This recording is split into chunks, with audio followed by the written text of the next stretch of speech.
I should have vacuumed. Whatever, this is my office. I don't care.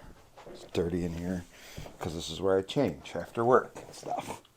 And there's sawdust, aka man glitter. Glitter.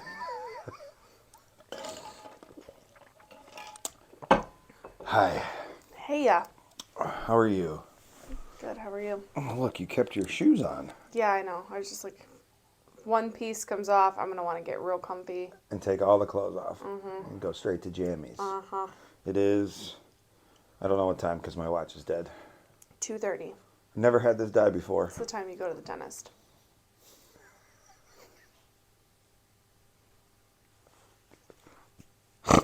Mom joke. Oi, oi. All right. 2:30, huh? Yeah. After this, it's jammies. Cook for the week. Make dinner. Clean the kitchen. Sit do out. the laundry. Yep. Sit outside with the dogs for a little bit. Mm-hmm. The neighbors are out there right now. Mm. So hopefully in an hour they won't be because they don't usually last that long outside. Yeah. Yeah. Well, that's good. Yeah. Everybody needs some vitamin D. It's beautiful. I know, it's gorgeous outside. It's going to be gorgeous all week. Yeah. Stoked. Right now, 56 degrees and sunny, which to us is shorts and a t-shirt weather. We are dressed up like this because it is Easter. Happy Easter. Yep. We went to church this morning. Mm-hmm. Very nice message from Alistair Begg. Yeah. Your favorite He's my favorite. pastor. He is my favorite. He makes jokes, which I like. He's got a good accent. He made a joke about someone taking a selfie in the Bible today, which was very funny. I enjoyed that joke very much. It's not like she could take a selfie. It's not whatever it was a packed house too. Yeah, it's Easter. Yeah. This, you got those people that come to church on Easter and Christmas, and which is fine. At least they're getting there. yeah, No judgment here. This is I go for you, whenever you want to go. I grew up in the church, didn't enjoy it. And now with you, it's a little more laid back than my upbringing was, so I don't mind going. Yeah. Yeah. Way different than what you went through. Yeah, for sure. We are actually going to talk a little bit about my childhood today. Okay. But not yet. Okay. This is a Infertility Chat 4. Yep. We did 3 of them. Yeah, I think it's 4. So the 4th one, because we have an update. Okay, so we went to see the male infertility specialist. I was a little bit nervous, isn't the right word. I was a little bit anxious to go see the male infertility specialist because a little while ago in our little baby journey here, we found out that it's not you, it's me. It's not you, it's me. Hi. I'm the problem, it's me. Yeah. Yeah. And just joking. No, it's fine. If you can't laugh about it, then you can't be about it. You know how I feel about everything. If we can't make jokes, then... Cough once. Okay, so speaking of jokes, we go to see the male infertility specialist, and the first doctor that comes in is like the assistant, I guess. I don't think she was a nurse practitioner. No, she was like an assistant. She had like a real doctor title. Not that nurse practitioners aren't real, but yeah. And then I made a joke immediately before she came in about the squat and the cough, not knowing that I was really going to have to drop my drawers. Drop your trouse. And the first doctor came in and she's like, all right, drop them. And I was like, well, shit. Well, I'm sitting there trying not to laugh because I had to actively try not to laugh. Because I made the joke? Because you made the joke and you're like, at least I'm not going to have to, squat and cough. Pants and squat and cough. And then she walked in, she's like, okay. Drop them. And I was just like, And I'm sitting behind you, so I'm like watching her, trying to watch her. Yeah, and I'm trying to be serious because, this is the doctor's office It was and all sorts of uncomfortable. it was uncomfortable. Yeah, I gotta say. So then the actual specialist, the surgeon, basically the infertility specialist came in next, and she had to do the same thing. So speaking of jokes, I got fondled by two women I don't know, and not in a good way, In front of your wife. in front of my wife. Yeah. But, All right. Turns out 1 in 10 men have this genetic disorder, something to do with blood flow. I'm not going to get into the details.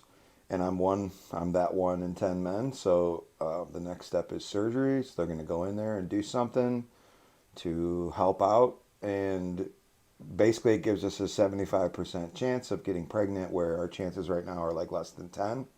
So that's like a huge increase in the chances. Basically, without this surgery, if we were to try to do the IUI method, it would not work. She said flat out, it's not going to work. So this improves that method, is what it improves. It Yeah. doesn't, it still doesn't really help anything like naturally. That's Like not- we're still, she said still try, like it can happen for sure. People with what we have going on. It thought- does happen, but it's the I thought it was IUI. overall chances. No, it was just so Yeah. we're that far in the hole. Yeah. Oh, You can't swim up to where they need to go. Yeah. You can't make it that far. yeah, but they could do something that's going to help the next step. Right. And the next step is much cheaper than the step after that. Unfortunately, all of this stuff is elective. Yeah. None of it is necessary. Apparently, having children is not a necessity. Which, hey, okay, that's fine. Yeah. So everything is. Yeah, so we're gonna start it. Things are the bills for this stuff are gonna start piling up here soon. But gotta do what you gotta do. She asked if I wanted to do the surgery. There was a couple of options I had. One of them was surgery. One of them was a hormonal method. And you know me, and if anybody watches this, you probably know me too. Not a good idea. Yeah. You can't change your I got chemicals. I got a specific chemistry going on that's Yeah. going really well right now, and if we mess with it, Yeah. it's going to be all bad. So that's not an option. So surgery it is. We scheduled it. I'm not going to talk about the date on here because there's a lot of moving pieces right now. Right. But it's scheduled, and it's kind of. I was nervous about this. Not nervous again. I was anxious about this because A, I've never done anything like this before. B, this isn't something that everybody has to deal with, especially when it comes to men. I don't know, maybe obviously more men than I thought deal with this. Yeah. Now that we actually know some numbers. Right. But nobody talks about it, that's for sure. At least I don't know anybody. I mean, I'm very aware that my father had trouble having children, but he was able to do so. And I'm pretty sure they didn't do anything. I don't think they had anything like that. Yeah, in the late 70s, and then it happened. I was born in the late 80s, so yeah, I don't think they were really doing anything other than IVF. But even IVF, I don't even know if that was a thing back then. I have no idea. Maybe it was. I don't know. We're not No doctors clue. for a reason. So I was anxious. Yeah, I didn't know what was going to happen. I didn't know how they were going to be. I didn't know.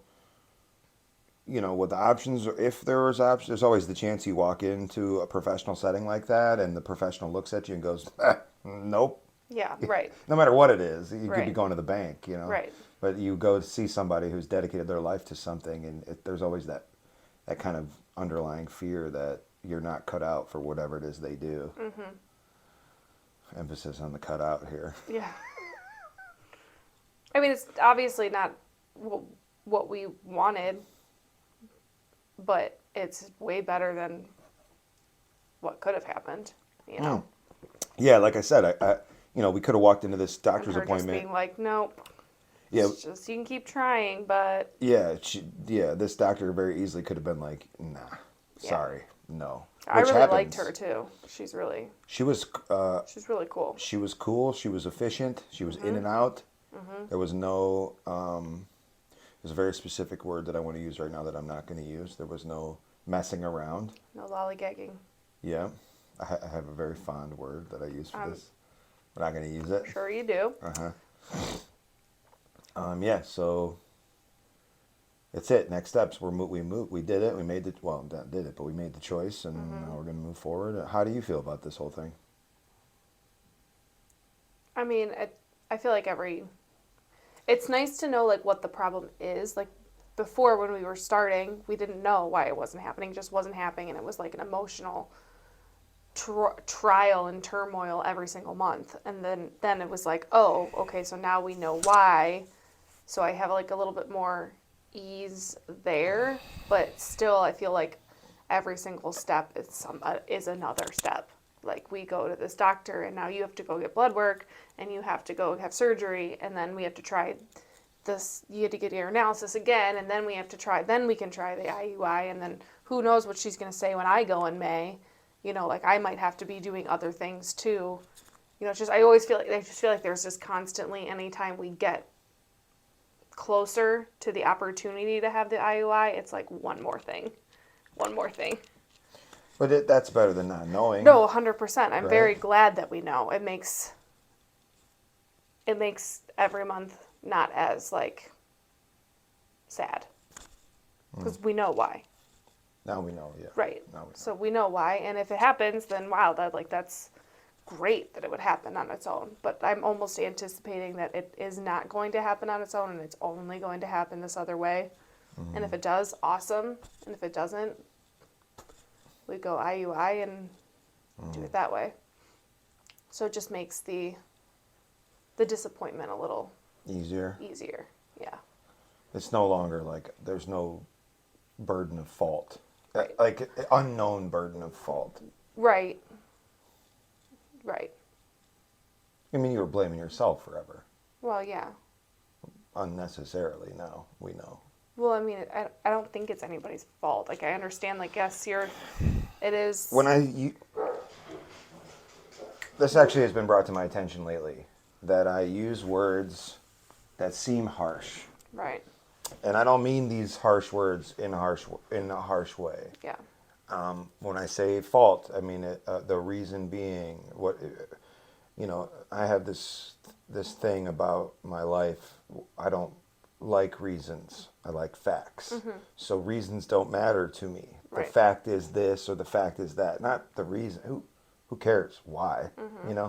So when I say fault, it was brought to my attention talking about failure. Like I refer to myself as a failure because of the restaurant.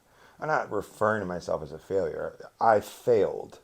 That's not a bad thing either, though. Right. Like it's all part of the life. The only way you get better at something is by messing up, and then you try again, or you at least learn from your mistake. Whatever you keep right. plugging. So. Yes, I'm not saying that this is anyone's fault. Like, right. It's your fault. Well, it's not your fault. It's my fault.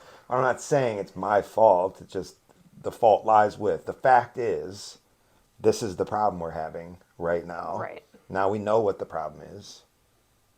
We're going to address it. Does that make sense? Yeah. No, I understand. I don't want you to, like, feel some type of way. Because I know that if the roles were reversed and it was the fault lied in me, I would want to know. Like, I would feel like I would take that personally. But we're very different in that aspect. For sure. I mean, you are very fact forward. Like, okay, we know what it is. We know how to fix it. Now we just got to fix it.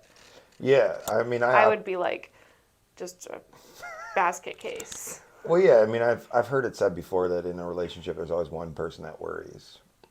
That person's not me. I worry enough for the both of us. Yeah, I don't look. I firmly believe that when you worry about something, when you fret over something, when you're wasting your energy. Mm-hmm. Like feeling anxious, having feelings is different than doing things, right? So if you feel anxious about, like I was anxious about going to this doctor's appointment, I didn't worry about it because worrying cost me time and energy, right? Does that make sense? Mm-hmm. So yeah, like you said, it is, in my mind, it is cut and dry. Here is the thing, and this is how we fix it. Right. And that's it. There's no need to dive down the rabbit hole and have a woe is me party about something that I literally didn't control. Like I was born this way. Every time that Born This Way comes up, I just think of that song, the Lady Gaga song. Lady Gaga. Yeah. It's just so, like, woo, Born This Way, I don't know, whatever. But it's a fix, and Yeah. we'll get you retested in September. Oh, surgery first. Surgery, and then... Then there's a waiting period, and then they test again, and then we see what happened, and then that's actually when the IUL would proceed. Yeah, after that. Yeah. Which, to be fair, I think I was assuming, since it took so long to even get into my doctor for the infertility, I assumed that it would take just as long for the IUI. So I was thinking probably like August, September. Anyway. So, but it might just be more of like October, November. Well, whatever it is. It is what it is. Yeah, it doesn't matter. Time, it's the only thing we all have, right? Time. So you learn to be cool and get on with it or not. Yeah. So I guess I was asking you how you feel. You feel better. That's the answer. Yeah. Feel better. Yeah. Okay. Cool. Yeah, I have no space in my brain to, sit and marinate on yeah, it. Yeah. None whatsoever. I've got other things in my mind at the moment. Yeah, do you have anything else about that you want to say? I will say this. I don't like having surgery. I've had surgery a few times, different places for different reasons. I don't like being put under. It's not like I'm not afraid of being put under. It's not about that. I don't like being put under because there's a moment before I get knocked out, and then there's a moment when I wake up where those nurses and doctors that are taking care of me aren't talking to me anymore. They're talking to my subconscious. Yeah. Which I have told you because of some things that have happened in, my life. We all deal with our own nonsense, but like you can talk to me when I'm sleeping, you can, but I've always said you can't hold me accountable for what I say when you're talking to me if I'm asleep. I say that because you're not, like I'll be asleep somewhere like on the couch and you could talk to me and I will talk back. However, you're not talking, I know I just said this twice, but I have had some things happen in my life where I'm a very light sleeper. So if I'm in a deep sleep, which is rare, but if I actually am in a deep sleep, my subconscious will kind of take over and try to save me from being woken up by just kind of being like a brat. Like a talk. Yeah. You're a brat. Basically. Sometimes. Have you done this before? Have you actually tried it? Have you ran it back and like tested? Though there's been times where I've where you've fallen asleep on the couch and I've woken you up to come upstairs and you just are like, I'm going. And I'm just like, dude, you're sitting on the couch. And I think it's funny because I know that that's not. I know that you're not like that at all. I sound like a 13-year-old. You sound like a 30. Yeah, that's exactly what you sound like. A 13-year-old boy who wants to sleep until noon and mom's making him get up at 9 to do some chores. That's what you sound like. Yeah, that's my subconscious or whatever, just kind of like on autopilot. Right. Trying to save the sleep. Yeah, this is the first time that since we've been together that one of us has had to have surgery, gone under. Not false. I had surgery on the back of my head. Yeah, but I wasn't there for that. What? I didn't. You said I've had surgery since we've been together and I had to go under. under. They had to put you under for that? Oh, yeah. I didn't know that. Oh, well, thanks. I didn't pick you up. I didn't drop you off. I don't know. That's true. I was working. Mom and Larry, I think? Yeah. Between mom and... Our parents helped us out. Yeah. My dad, your mom. Okay, so that's a false statement. Oh, well, I didn't realize that you got knocked out. I thought they just numbed it. No, they put me under for that. And I remember waking up. Did we talk about this? Obviously not, because you can't remember. Okay, so I had a thing on the back of my head, I don't know, it wasn't a mole, it wasn't like a cyst, it was just like this bump on my hairline. Ball of... Yeah, that just kept getting hard. It was hard, and it kept getting bigger and bigger. And it, for the longest time, like a couple of years, it wasn't even noticeable. You couldn't even see it through my hair, but I could feel it. And then all of a sudden it got like agitated and it was Mm-hmm. hurting me. So we went to see the doctor and the doctor was like, I can cut that out if you want. And I was like, cool. So yeah, maybe they didn't like put me under like whatever, but I was completely gone. I remember coming to, and I came to halfway through a sentence, and then I stopped talking and I opened my eyes and I was like, oh no, What was I just saying? what was I just talking about? And it was a person that knows you. It was a Oh. nurse. She works at UH up the Oh, I'm street sure here. she's seen stuff like this all And the but time. but when I came to, I was like, oh, hey, did everything go okay? And she looked at me like kind of mad, like kind of annoyed, and I was like, oh no, what did I say to her? Who knows? Like I could have said anything, that wasn't Mm-hmm. me. Yeah. So anyway, where were we before this? Surgery. Mm-hmm. But What were we I'm ta- off in the summertime, so I'll be taking you this time. Yeah. What were we talking about? About going under? Oh, the subconscious thing. Yeah. Mm-hmm. Yeah. You can't talk to me when I'm asleep. Man, my brain just got wiped completely. What were we talking about? That, like, when you wake up, you sound like a teenage boy. It doesn't Oh like on yeah, your yeah. head. I just didn't sleep very well. Yeah, Yeah. I had a interesting. I had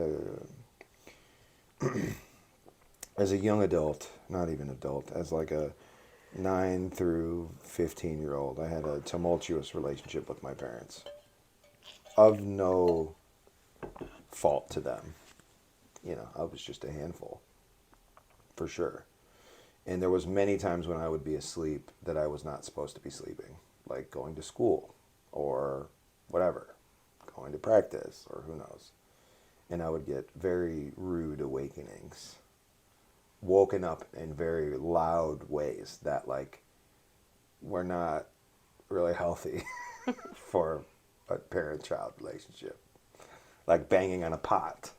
Nice. Yeah, other things like that. Some of them not as nice as banging on a pot when you're in a dead sleep. So Yeah. now if I am in a dead sleep, I have this like screensaver, for lack of a better, like do they even have screensavers anymore? Is that a thing? All right, It's cool. usually just locks. All right, well, I have like yeah, split personality, I guess. I don't know how to say it. That will protect my sleeping brain to try to keep it sleeping. Yeah. Hmm. Yeah. I just sleep. Yeah, I don't like you for this, actually. But you lay down and you say, good night. And then I say, good night. And then you're like, out like a light. And I don't understand how you do it.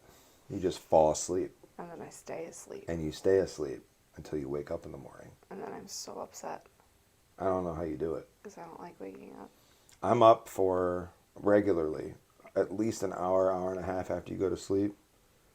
And then as of the last month, and with the restaurant stuff, I'm up long before you too. Mm-hmm.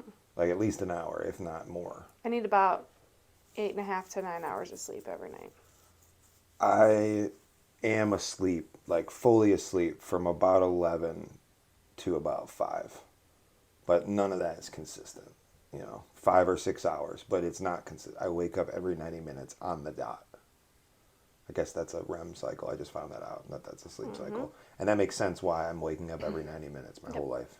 Which is 90 minutes. why snoozing your alarm in the morning is so bad for you. Yeah, Because you go to sleep and you start a REM cycle and then you get woken up in the middle of your REM cycle And by your alarm again. Yeah, I don't hit snooze usually. Well, I do. you Every do. morning.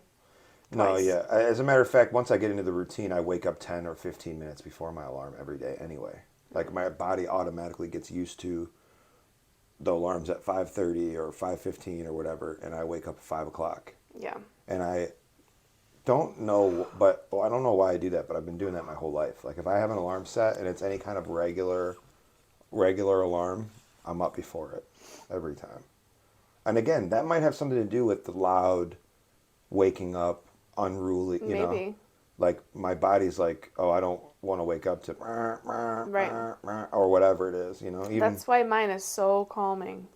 Have you ever heard my The alarm? calming thing wouldn't wake me up. I mean, I guess anything can wake me up because I'm a light sleeper, but Yeah. I used the loud alarm on purpose, you Yeah, know? it drives me nuts.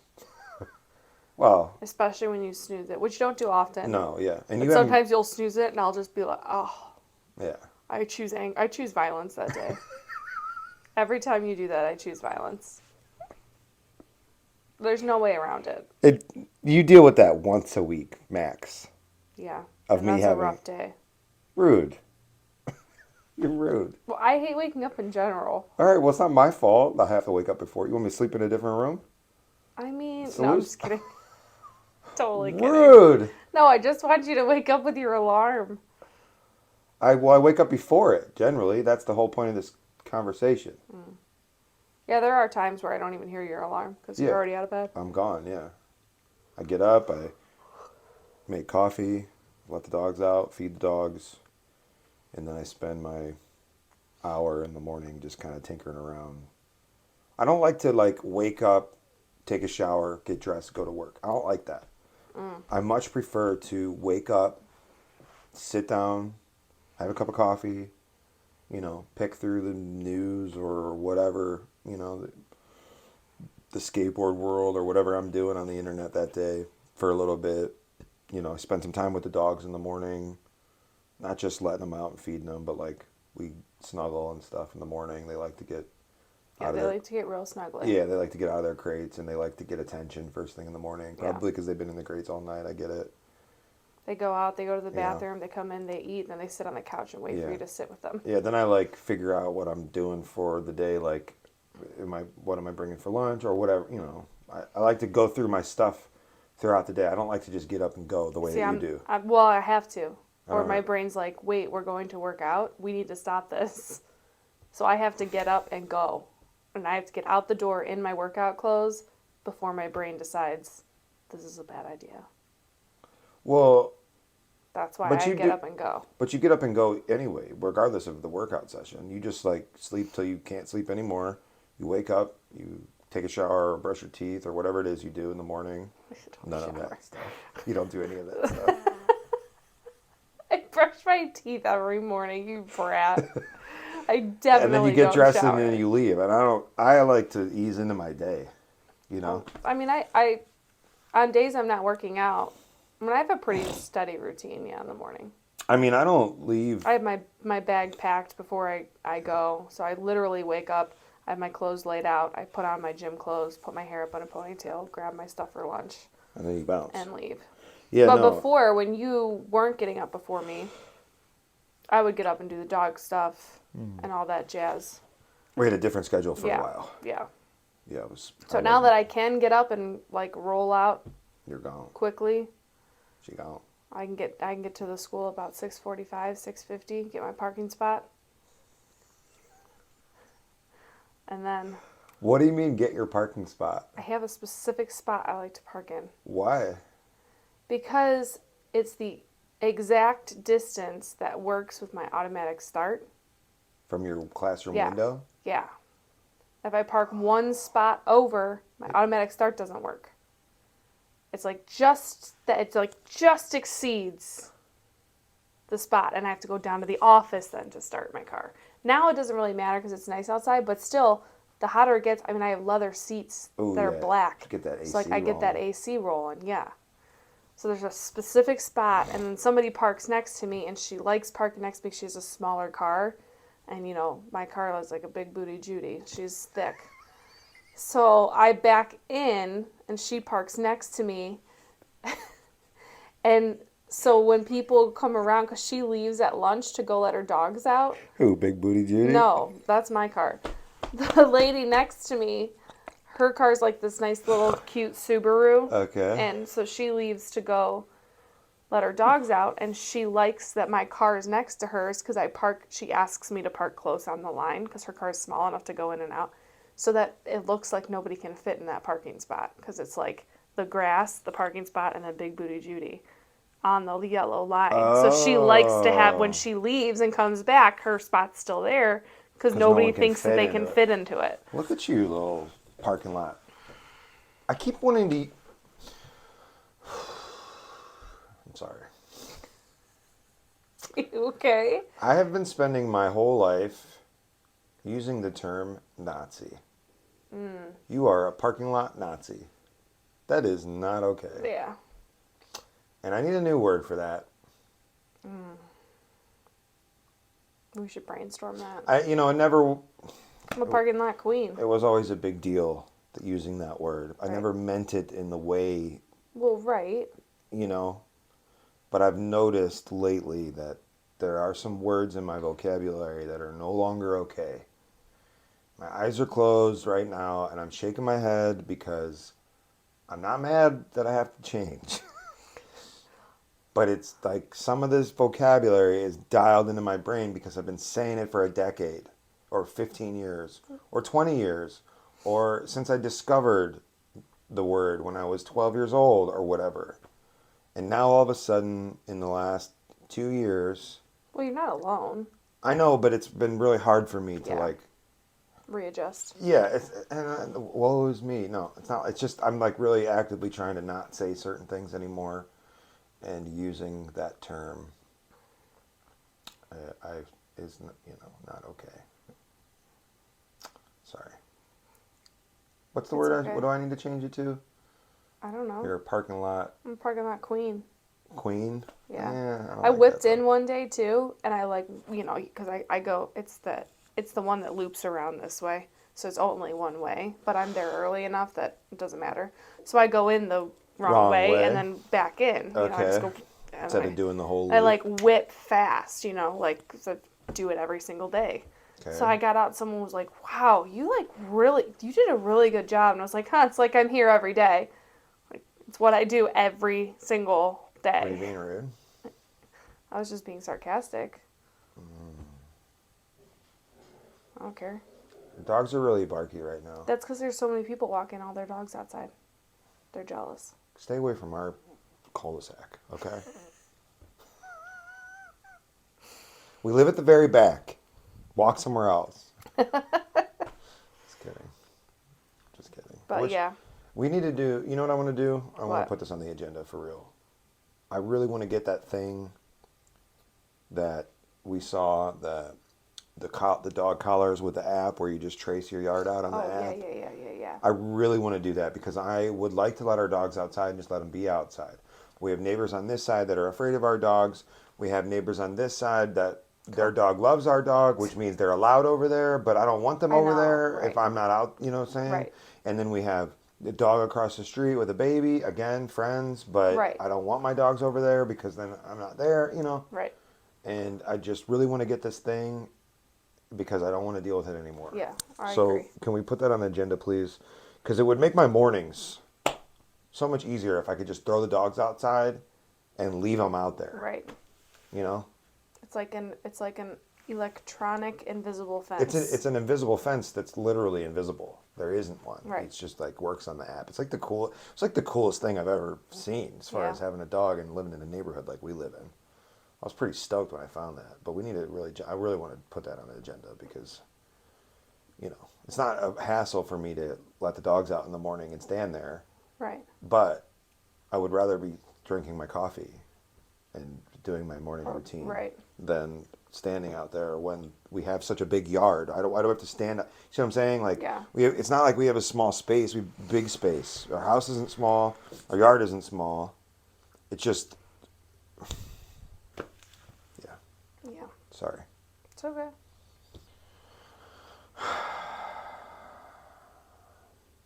I want to talk about my child a little bit. Okay, let's do it. You got anything else? Only reason I want to talk about it today, of all the days that I've ever days like today do. Today's Easter. My mother was a devout Christian, and today was one of her favorite days of the year because of that. Get the family together, make the food, eat the ham, Easter bunny basket. Remember why? Yeah, the whole thing. So my mom passed away in 2010. So how many years is that now? 13? 13. 13 years. I was only 21 when she died. She had cancer from, I think I was 6 or 7 the first time, and then, didn't kill her. And then she was in remission for 10 years or something, 12 years, and then she got cancer again. Same place, different kind of cancer, but same spot. And then short year and a half later, she was cool. That ended up being okay. And then the third time, cancer, same spot, a little bit deeper into the body. It was in her organs. She died. 9 months, start to finish. We actually go, the church that you like to go to the most is in the neighborhood that I grew up in. Mm-hmm. And outside of the fact that I have a brother that still lives in that neighborhood, I avoid that neighborhood almost exclusively. Nothing against the neighborhood itself, just I didn't have the most, my youth is wasted on the youth, right? Youth is wasted on the youth. Mm-hmm. And I didn't really like living there. I didn't like growing up there. Thinking back, wasn't that bad. There's way worse neighborhoods than the one I grew up in. Right. But yeah. So after church today, we took a little detour and I took you to a place you've never been. It's called Beartown. Little public park in the middle of the woods. There's a couple lakes. They're not really lakes. They're more like large ponds. Yeah, they're very cute. But it has like these paths that you can walk around, so you can like figure eight around the two little ponds. And if you do the path the right way, it's exactly a mile. I took you there because I wanted to just visit on one of my mom's favorite days of the year. I wanted to just take a look at the pond. I took a couple photos. It's a beautiful little park back there. Yeah, it's very pretty. You've never been back there. Very cute. So when we first moved to Bainbridge, how old are you in kindergarten? Like 5. Probably, I was after kindergarten, so 6. it's probably 6 years. I started first grade there. 6 or 7, yeah. And very quickly after that is when my mom got sick the first time. And back then, I don't know. I don't even know what they would do now, but instead of like letting me be a kid at school with a parent that has cancer, they pulled me from classes often, and I went to like group therapy with a bunch of other kids that had stuff going on. But it wasn't like all of our parents have cancer. It was like just different stuff. Yeah, just stuff going on. So I immediately didn't relate to any of these kids. Yeah. And instead of like going to recess and playing with everyone else, like I would get pulled from that too, for like grief counseling and stuff. I'm like 7 years old. Yeah. I don't even know what grief is really. Mm-hmm. I mean, I learned quickly throughout the course of this. Mm-hmm. But at the time, I just wanted to be a kid. Right. When we went to the hospital for my doctor's appointment last week, that lady, the first doctor, asked me if I was nervous. And I was like, no. Like some people, like this is what happened. Sorry, let me reel that in. We sat down with the first doctor, and she asked if she could take my blood pressure, which I don't know why she has to ask. Right. I don't know why she has to ask to take my blood pressure. I'm at the doctor's you have to office. ask all the time for everything now. Yeah, consent, I guess. Mm-hmm. I'm at the doctor's office. Yes, please take my blood pressure. But she goes, are you nervous right now? And I go, what? Like white coat, call it white coat syndrome. Yeah, she said a lot of people, like when you come to the doctor's office and you get your blood pressure rises. Mm-hmm. And I go, oh no, I'm fine. Yeah. Like she took my blood pressure and it was whatever, it was fine. My numbers are fine. But I told her, I said, well, this kind of a setting doesn't bother me because I grew up in a hospital. Mm-hmm. And she then kind of asked, like, what do you mean? And I was like, oh, well, when I was a little kid, my mom had cancer and we spent a lot of time there. And I didn't grow up in the hospital. My mom had cancer for But some of your core memories are in a hospital, so it feels like not, that's all you did. It's not just my core memories. It's I don't remember anything, hardly anything before my mom got cancer. Yeah. Like when I was that age. I remember like literally, I can like give you a couple of things. Yeah. I can pick out a couple of memories. Like I remember my kindergarten classroom in Chardon, but I don't remember what the classroom looks like. I just remember that the teacher had these little plastic toys that I'm assuming she bought from the zoo. They were like little animals. Oh, uh-huh. Like little, but they were like realistic looking Oh, that's little cool. plastic toys. There was a monkey that I really liked. See what I'm saying? Mm-hmm. I remember that. I remember Chardon Elementary School used to have a tunnel that went They between. still did, yeah. It's still At there? Munson. Mm-hmm. No, wait. It's on the square. Oh, no. Oh, yeah, because I subbed in that one. Yeah. Like I Yeah. remember walking through that tunnel because the gym was in Yeah, this I building. had to take kids, and I was like, "Where are we going?" They're Uh like, huh. "Oh, we'll show Through you." the tunnel. Yeah. I was like, It's "What?" creepy Oh, down there. Yeah. yeah, a I little mean, they bit. didn't make it creepy because Right. the kids It's are reusing just it all the time. right. Just like thinking back, I'm like, this is kind of creepy little hole. Anyway, so like again, I remember being like maybe 3 or 4 years old one time when we lived in the allotments, and we used to get so much snow back then. Mm-hmm. And I remember, I don't know, my dad plowed or somebody plowed the driveway, and the snow pile was bigger than me. And I remember my dad picking me up and throwing me into the snow pile, like, and I remember disappearing into the snow pile. Is that even real? I don't know, but the point is like, that's it. Yeah. I can maybe give you 5 other memories before the age of my mom having cancer, whatever, 7. I really don't remember how old I was. Second grade, first grade, second grade. It's like 6, 7, or 8. Something like that. Yeah, so the point is, I don't really remember anything before then. So I told this doctor, like, oh, I grew up in the hospital, so no, this doesn't make me nervous. I remember being a little kid going to the hospital for my mom's stuff. University Hospital, downtown Cleveland. They had the Seedman Cancer Center. It's still there, obviously, but, it's grown immensely Mm-hmm. since Yeah. then till now. I mean, huge. Mm-hmm. The hospital's big business, Mm-hmm. But, like, I remember where her room was. I remember where there was a room, like a family room, where you could go in there and like kind of hang out, and I could like be a kid in there and Mm-hmm. like, be loud and whatever. Right. They had closed the door on me, like clear doors and not. Right. But I remember there was another room too where like the nurses would hang out, like a break room. Mm-hmm. But I remember being in there and like playing games with nurses. Like I remember walking the rounds with doctors as like a kid, like not like I'm not getting anybody's business, but they would like let me meander around, Right. Times were different back then in the sense that like, okay, Scott, your mom's room is here, the cafeteria is here on this floor, These stay are the only away from places you can go. stay away from any double locked door because Right. that's people are having surgery back there Right. but otherwise go Yeah. go run around, be a kid. Right. And I did exactly that. And um, yeah, just it was a whole thing. I very specifically remember again back at school, like thinking it was wild that they were pulling me from things to do things that I certainly didn't want to do. Right. And I think that was like the beginning to, I don't know if there's any like real tie to any of this.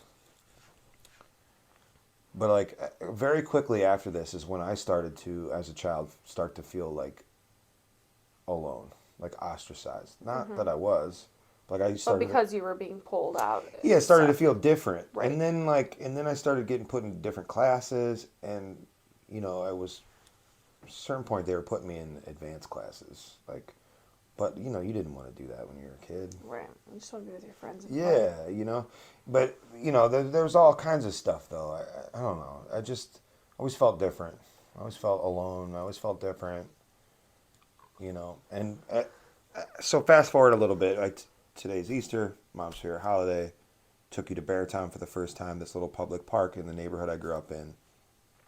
I remember I said how their path around is exactly a mile. Mm-hmm. I know this because I don't know how she measured it, but my mom measured it because when she was getting better from cancer, one of the things was exercise, get Mm-hmm. outside and Right. exercise. And I remember being however old I am now, like 8 or 9 at this point, and she would take me with her to go to Beartown, and we would walk around, and I had like rollerblades, and I had a skateboard, and whatever I was doing, but like I would walk with her. And I remember maybe, yeah, I remember the point being like, we're here to try to help mom feel better. Yeah. And walk around, and her weight was always an issue too, but it's all tied together, Right. all this stuff is tied together. But I can remember being like 8 years old or whatever, and telling my mom like, come on, we can do one more lap. Like, Yeah. let's do one more lap. Just trying to get her to keep going. Uh-huh. Yeah. And like, man, whew, I was thinking about that this morning. It's tough for This an is the 8-year-old. beginning. This is the beginning of me having like a just unorthodox childhood. Yeah. This has come up a bunch lately, just in different things and different conversations and whatever. Like, this is the beginning right here, this whole situation. My mom having cancer, me getting pulled from class, and then having to go to a different class just based on the type of academics we were doing, and just all that rolling downhill to the point when I got into like third grade, it was over. Yeah, you're like, I'm done. Yeah, like, this sucks. I don't want to be here. Yeah. And I think they even tried. It's like they did too much at one time. Like Maybe. it was like overbearing. Maybe. Like there was too much change. I also Like your life is going to change drastically because your mother has cancer. Like, let's not change it at all at school. Let's keep something consistent. right, Because consistency is so important. but nothing was consistent. Like, even when my mom was sick back then, like, I spent time with my godmother. I spent time with my dad, who was a truck driver, but like on the road. Mm-hmm. Like, nothing was consistent. Right. Like, I was all with my grandmother, or whatever. I know I would imagine my siblings were around too, for some of this. You're at your aunt and uncle's But house. yeah, probably, at least for some stuff. Mm-hmm. But yeah, nothing was consistent. I mean, and then I remember like so after this the whole cancer thing, like 3rd to 5th grade. Now I'm in the me. Preteens. I can't sit still.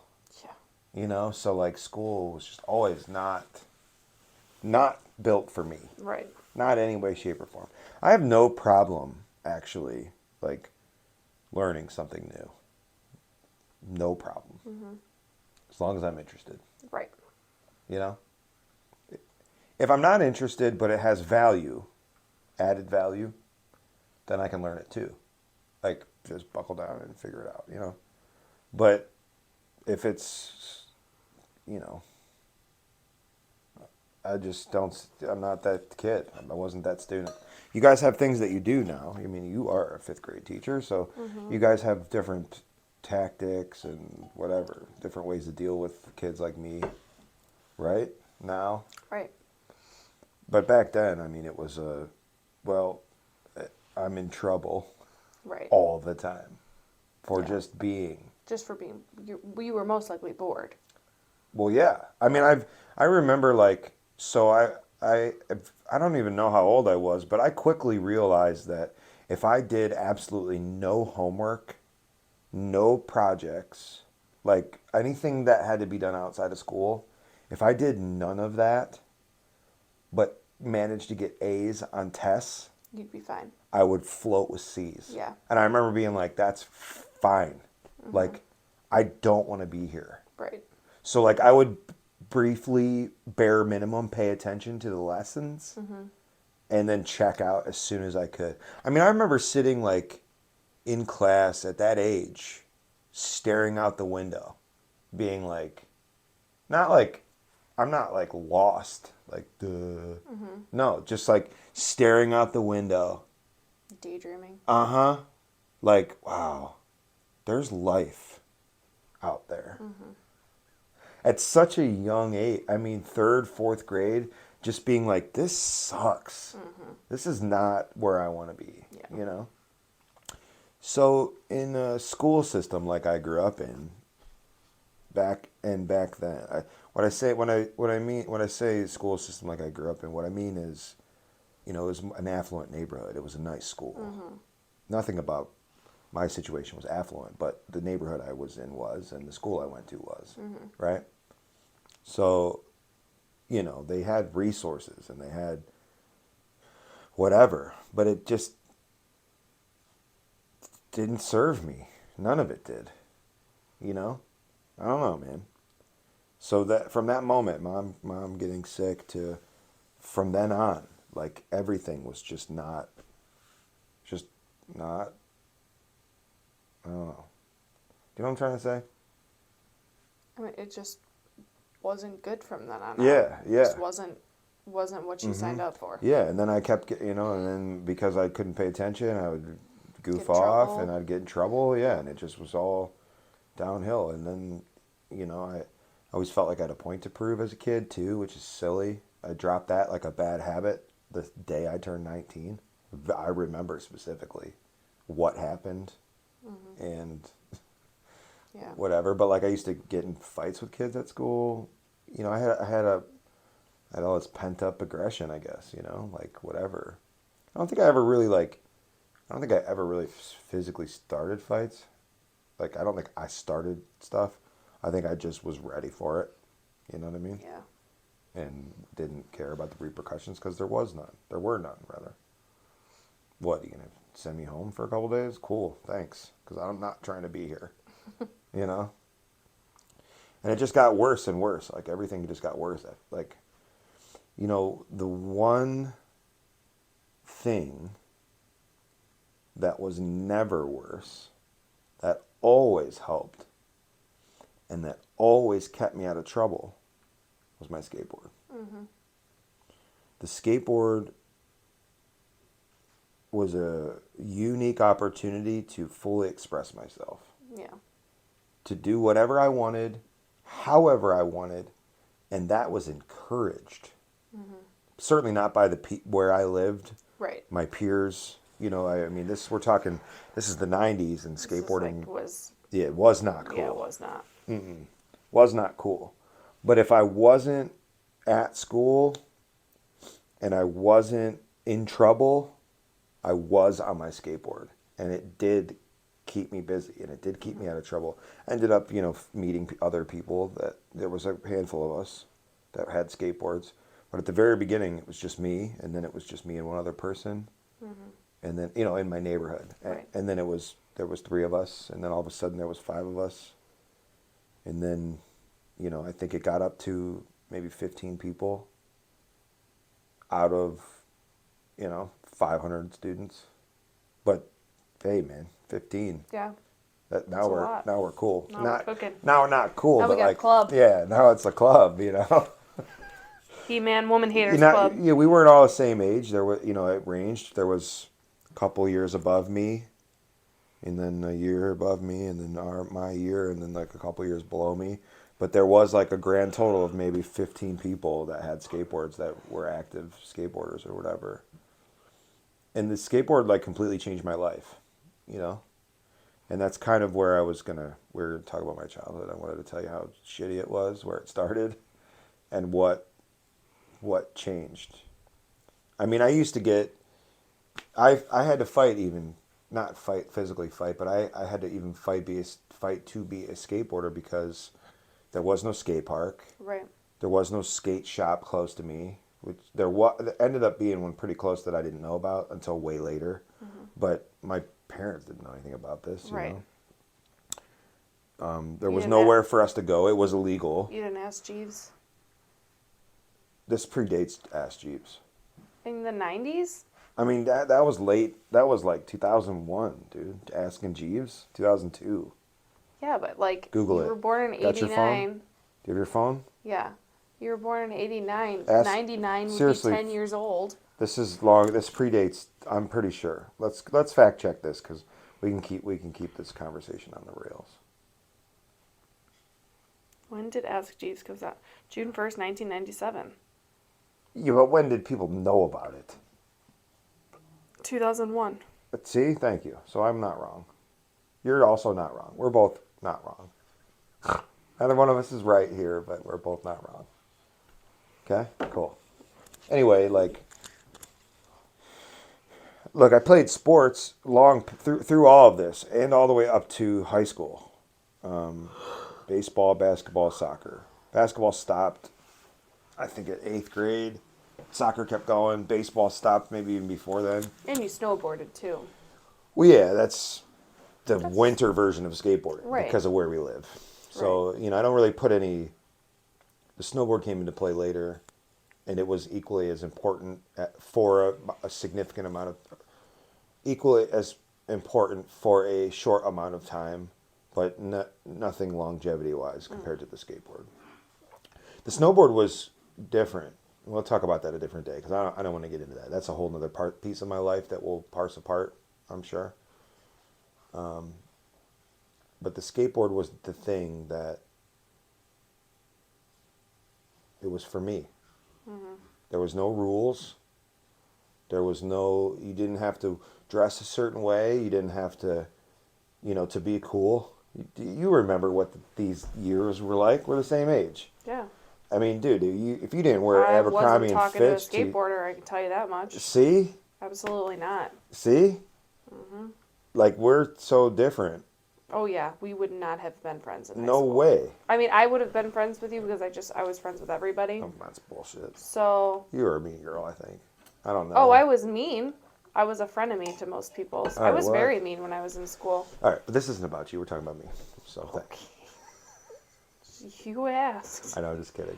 But yeah, no, but like to prove my point, what I'm saying here is that like, if you didn't listen to a certain kind of music and you didn't dress a certain way, there's no way you were going to make it into the popular kids or whatever. Skateboarding from a very young age gave me like an outlet of creativity, independence,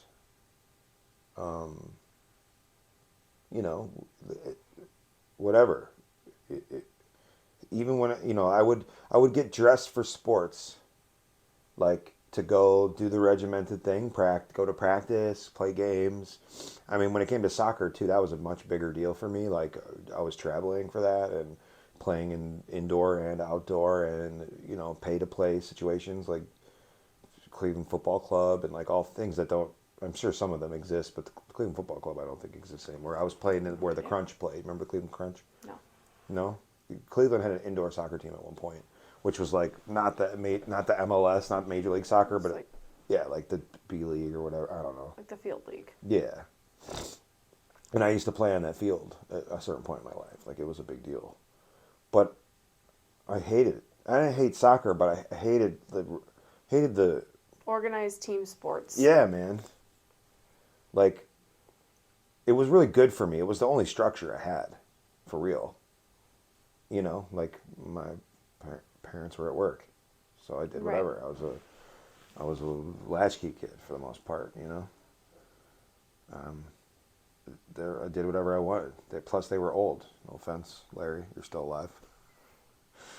But like, they were 40 when I was born. So by the time I'm 10 years old, they're in their 50s. And we've mentioned this before on here, I think. But in your 50s, in the 90s, is a little bit different than in your 50s now.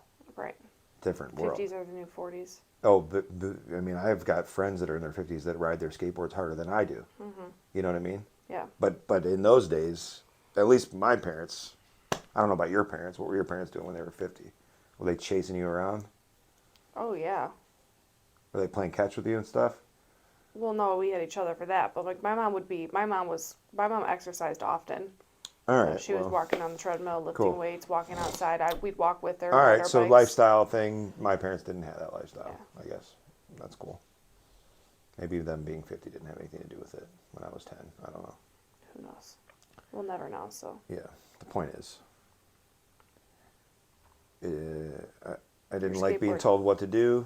Skateboard saved you. Yeah, man, big time. And I did get into a lot of trouble as a kid, but other than a ticket here and there for trespassing, like I never got in trouble with the skateboard. And even the trespassing stuff, I mean, that was stupid. The cops just didn't have anything better to do, It probably wasn't even real. There was no fine or anything back then, at least in our neighborhood. I did get a skateboarding ticket once in Denver as an adult. So stupid. I ran into him. I ran into a bike cop on. Oh, You know how like some cities have like a major thing in the middle of it where that you can't drive, you can only walk. yeah, Like East 4th Street. yeah. Yeah, Denver has one of those too, and I was skateboarding down it. Not doing tricks, not whatever. Just Just literally cruising. from one side to the other because I lived on this side and the skate park was on the other side, so I'm just skating down. And a bike cop like pulled out in front of me and I nailed him. And then he was pissed. Like, what, dude? Look both ways, man. I was going the right way. He was going the wrong way. I did have to go to court for that. Anyway, yeah, we're going to talk more about the skateboard stuff and whatever, but I wanted to bring up my mom because of today's Easter. It was her favorite holiday. And it all started with her, like the downfall of my childhood. And I'm not trying to say that to be negative. Yeah. I've come a long way from who I was then and the, shitty little teenager that I was and whatever. I had a good memory today of walking around Beartown. Good. And whatever. Yeah. I wanted to get that out there because I would like to keep going with my story of my childhood and whatever. Maybe that will shed some light on why I am the way I am for you. So we haven't really talked about all this stuff. Not really. Some of it. Talked about a lot of it. Do you know how many times I've been kicked out of school? Probably, had to change schools? Well, that only happened once. Right. But just kicked out. Like how many times you've been suspended? Mm-hmm. Probably 10. All right, maybe we have talked about some of this stuff. Though. Yeah. Every year, at least twice. Up until I didn't go to school anymore, which was... I went to school for like a month out of my freshman year. I went to school for the majority of my sophomore year at a different school. Right. And then I went for like 2 weeks of junior year, and that was it for me. Yeah. No more school. Did get my GED. Not that it matters. No one's ever asked me, ever in life. Like, need a job. Did you graduate high school, yes or no? It's never mattered. Yeah. Obviously it matters if you want to be a doctor or a lawyer. Right. Or a teacher. Right. If you But- have to go to college to Yeah, get a but, degree. I even was able to weasel my way into sales. No one cared. Yeah. It's never mattered. I don't know. Whatever. I'll get off my woe is me soapbox, I guess. All right. What else you got? Anything? Well, we cut your hair. Oh, yeah. We did. I talked about it last episode, and it's real. Mm-hmm. No more hair. She gone. I don't think I'm ever going to grow it long again. Okay. It's starting to disappear. And instead of fighting it and having a comb over, She's gone. or having the Homer Simpson grass mowed, I'm just going to keep it short forever. Forever's a long time, and maybe I'll change my mind. Yeah. But yeah, I think I'm just going to keep it like this. I like it like this. It's easy. Mm-hmm. I don't have to think about it. I don't have to do anything. We just got to cut it from growing into my back and cut it from growing into my chest. I'm so hairy. You hairy man, you. But yeah, that's it. It's done. Did you enjoy it while it lasted, the long hair? Yeah. It's dead. It's dead to me. Okie doke. Whatever floats your boat, babe.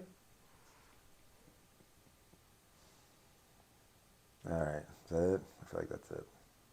You got anything else for this week? It's my last week of content teaching. Oh, We school? start state testing, yeah. And then, it's after state tests. Well, we have 2 days of state testing for 1 week, 2 days the next week, 2 days the week after that. Then we have TPP, I don't even know what that means. teen pregnancy prevention. In 5th grade? Yeah, they learn about their changing bodies. In 5th grade? They don't talk Talk about about pregnancy they prevention? don't talk about like the pregnancy part. It's a whole program. It starts in 5th grade. And they start in 5th grade to talk about like their changing bodies and like how friendships change and things like that. Sure. And then it gets more progressive as they get older. Yeah. I don't know, that's it. I'm doing some stuff with my one group of kiddos that they're going to make some projects to help the fourth graders coming in to fifth grade with some issues that they had, so they can help them come in and make the transition easier for fourth graders coming to fifth grade. The students help with that? Mm-hmm. They help each other? I'm having them, yeah. Oh, they didn't do that before now. No. You're doing that. Mm-hmm. Well, that's cool. I like that. Yeah. We did reading buddies when I was a kid. Yeah, I will eventually do that again. I really want to do reading buddies again. You know what's funny about the reading buddy thing? But I want to do it both ways. Like, I want to have high school reading buddies for my fifth graders, and I want to have fifth graders with, like, first graders. Yeah, or we second did it. graders. We did it. Yeah, like I don't remember how old I was, but the kid was in first or second grade, and I had that relationship with that kid all the way through school. Yeah. Like when I was a freshman, he was in fifth grade or whatever, and I remember seeing him every now and again and being like, "Still doing your stuff?" I mean, I got no. Right. Yeah, you have no room to Yeah, talk. nothing. But like it was always like that, and he Yeah. always like looked up to me as like it was cool. It was kind of a cool thing. Yeah. Yeah. And I used to do that. Like, when I was in school, we had, it's called Care Club, and they would do what I'm doing with my fifth graders now, because they would do it with the sixth graders coming into seventh grade. And then those were your buddies. You had like 5 of them for the whole time that you were in school. So like you checked in on them often. So it's like peer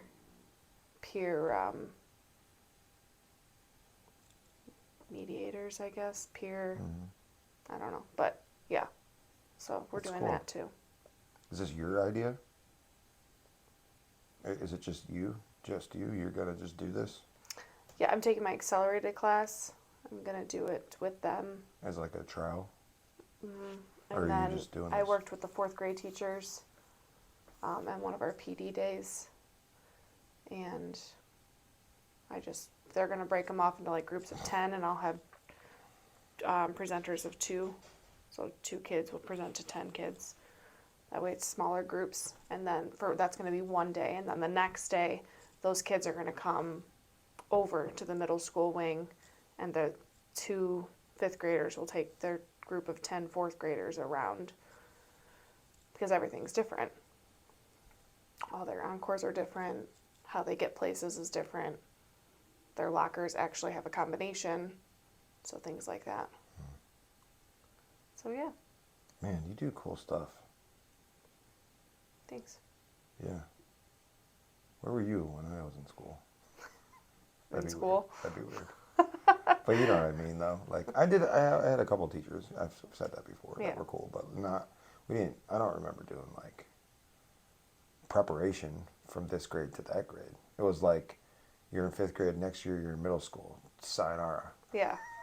See you later. Good luck. Yeah, like you're gonna have lockers, and you're gonna get yourself to class. And Yeah. if you're late, you're in trouble. Yeah. Well, I mean, we did this like over the summer. I distinctively remember going in and being in the middle school gym at the old school, and being in there, like, if your last name started for A through F, you come in on this day, and then the rest of you come in on this day. And it was like all of these high schoolers came, and they put us in small groups, and they took us around the school building, and they showed us where our locker was. We had our schedule. We walked out our whole schedule. So the students did that for students. Yeah, when I was in school, but they Oh. don't do it anymore.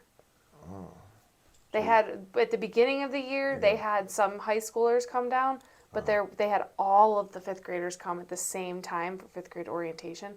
So there's 95 kids, and there were like 7 high schoolers.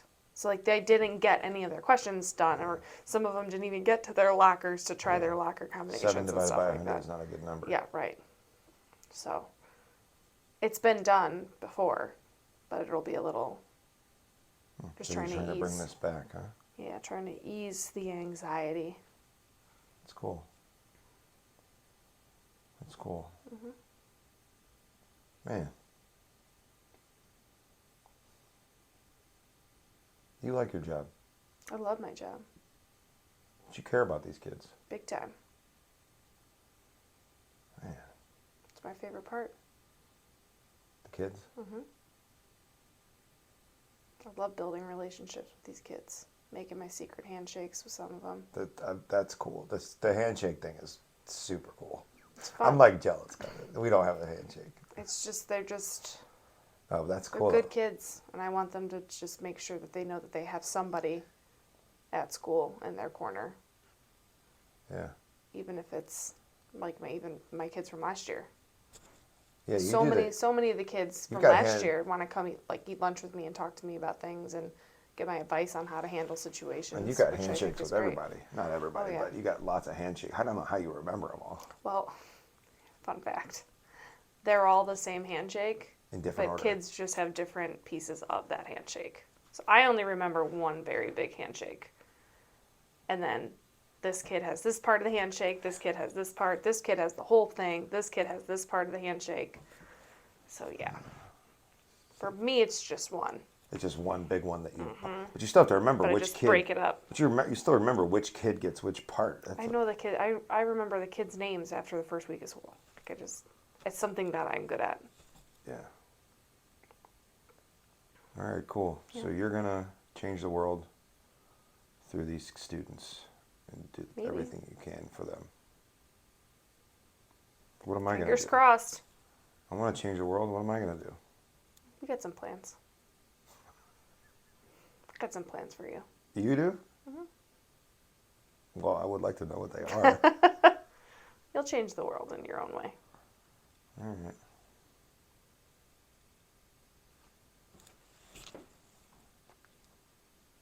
See you next week.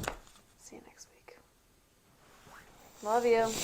Always, all the love, all of it, every little piece, every last piece, and all the big pieces too. Well, thanks.